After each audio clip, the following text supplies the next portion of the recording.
Hello, welcome to the Edgetech Instruments training presentation for the AcuDew moisture transmitter. My name is Bob Kenny and I'm the Vice President of Sales and Marketing at Edgetech. The AcuDew is a 24 volt DC 2-wire loop powered moisture transmitter. It's configurable for dew point, frost point, ppm and ppb ranges. Being a 2-wire loop powered device, the AcuDew's output is a 4 to 20 milliamp signal linear to the programmed moisture range. The external packaging of the AcuDew is of stainless steel and is rated for NEMA 4X ingress protection. The AcuDew incorporates a state-of-the-art aluminum oxide sensor designed for improved response and long-term stability as compared to other currently available aluminum oxide sensors.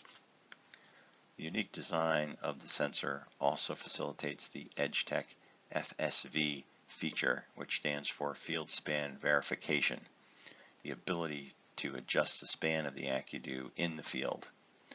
We'll cover this in more detail in an upcoming slide. The AcuDew has some simple failure diagnostics incorporated into the firmware that force the analog output signal to 20.75 milliamps if the sensor becomes short-circuited, and 20.50 milliamps in the case of an open circuit failure. The process connection on the AcuDew is a 3/4 16 UNF straight thread with a Viton O-ring seal.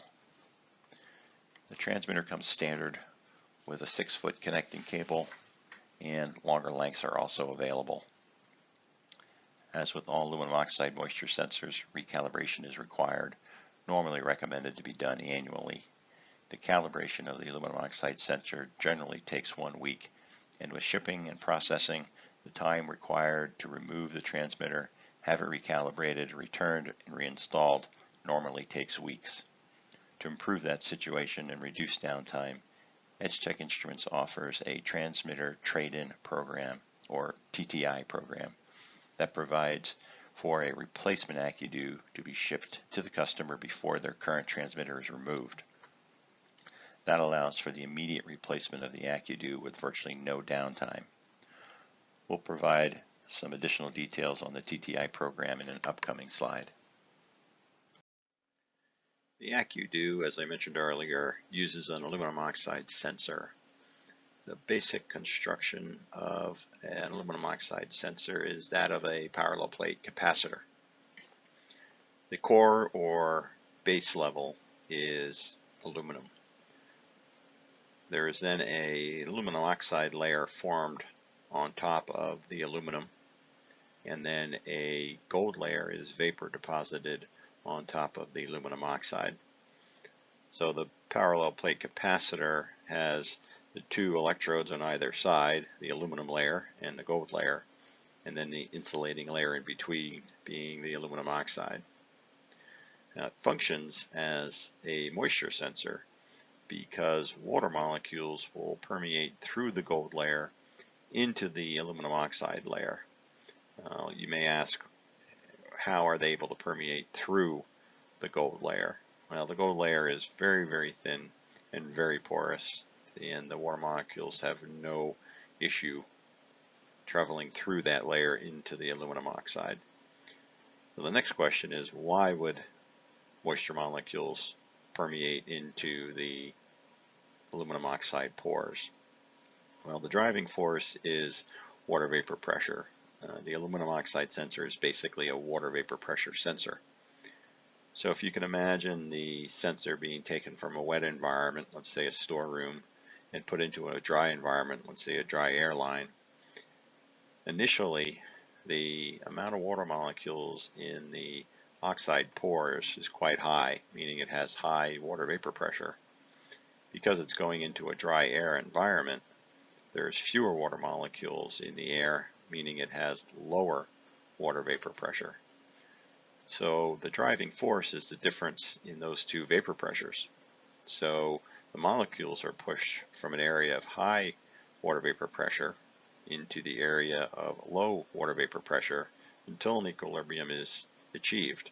So those water molecules leave the sensor and enter into the surrounding environment.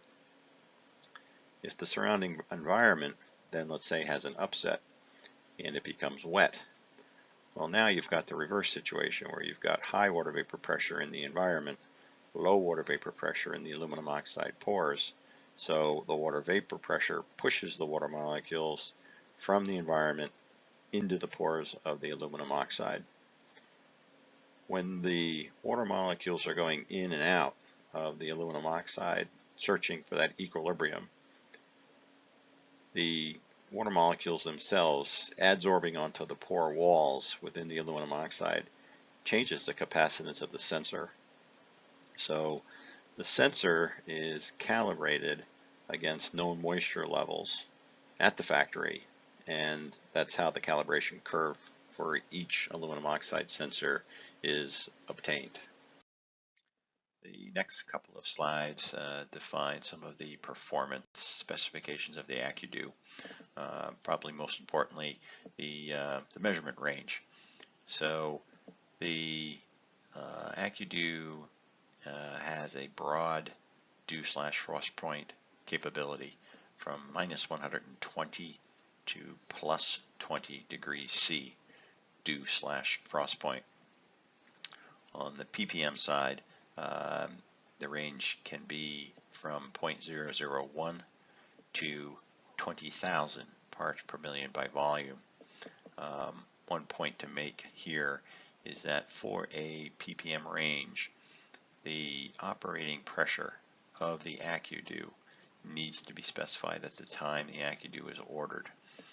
That ppm range is specific to whatever pressure the AcuDew will be subjected to. The reason for that is dew point is a function of pressure. Because the sensor will read the dew point, if we're converting that into a ppm value, the pressure that that dew point was taken under needs to be brought into the calculation of ppm. So we'll cover that a little bit more when we get down to specifying the AcuDew part number. In terms of accuracy, again, being a dew point sensor, the accuracies are specified in dew point. So from -90 to +20 degrees C, the accuracy is ±2 degrees C, and from -120 to -90, the accuracy is ±3 degrees C. The AcuDews are calibrated in the Edgetech Instruments certified laboratory. It's actually a ISO IEC 17025 accredited lab.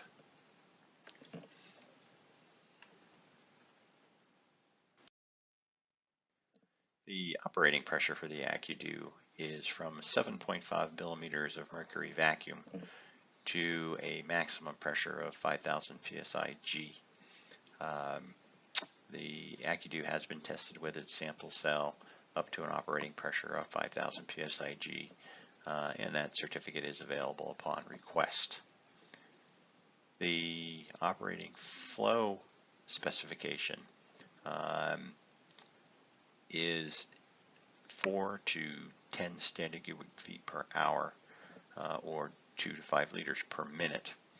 I'd like to point out here that aluminum oxide sensors are not flow dependent, they are flow independent, meaning changes in flow will not affect the dew point reading. Because the sensors are actually water vapor pressure sensors, flow rate's not going to affect water vapor pressure unless the flow is changed to such a point where it changes the pressure under which the transmitter is subjected. If that were to happen, the dew point would change because, as I said earlier, dew point is a function of pressure. So that is something to be aware of. But if flow changes are made without any effect on pressure, they won't affect the dew point reading. The reason we have a recommended range is, on the one hand, um, too slow a flow or no flow at all is obviously not a good way to sample. If it's a static situation, it takes a long time for a change in moisture level to come to equilibrium. And then on the other side of the spectrum, we don't want so much flow coming past the sensor that there can be physical damage. So the maximum flow rate we specify is in terms of linear velocity, and that specification is at 45 centimeters per second. The AcuDew has a unique feature called field span verification, or FSV for short. FSV allows a user to respan the AcuDew using the ambient air condition in the facility or environment that he's operating in. This is facilitated based or due to the manufacturing process of the sensor. If you look at the wet end of the calibration curve here, you can see that at 0 degrees C, the sensor response simply rolls over and goes flat. That's because this sensor for this AcuDew is programmed for -100 C dew point to 0 C dew point. So the SFV feature combined with the sensor technology allows a user to pull the sensor from its installation, expose it to the ambient air, and assuming the ambient air is wetter than the 0 C dew point, which is the span value for this AcuDew, it doesn't matter if the ambient air is +5 C, +10 C, +15 C, because the sensor simply doesn't respond to anything wetter than 0 C.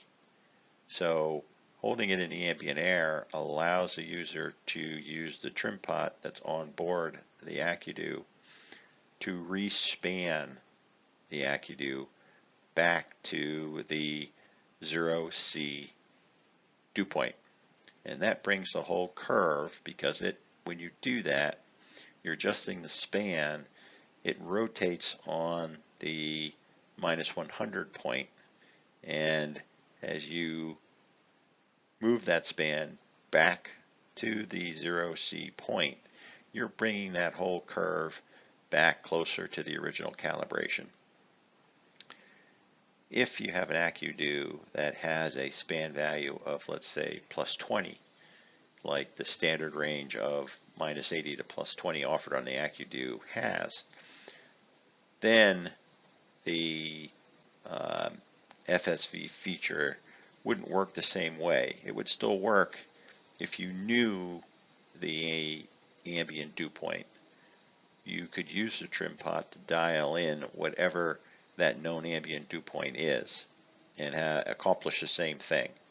But you wouldn't be simply bringing the span back the span back to the 0 point. You'd be bringing it back to whatever that known moisture level is. So it's a very useful feature to use in between the recommended annual calibrations. Aluminum oxide sensors can certainly have shift in their calibration. It can be due to some slight contamination. It can be due to some aging. By the way, the aging is the reason aluminum oxide sensors need to come back to the factory for recalibration periodically. And again, that recommendation is once a year. But in between, or anytime the user is suspicious that the curve has shifted, the SFV feature can be used to bring that curve back closer to the original calibration.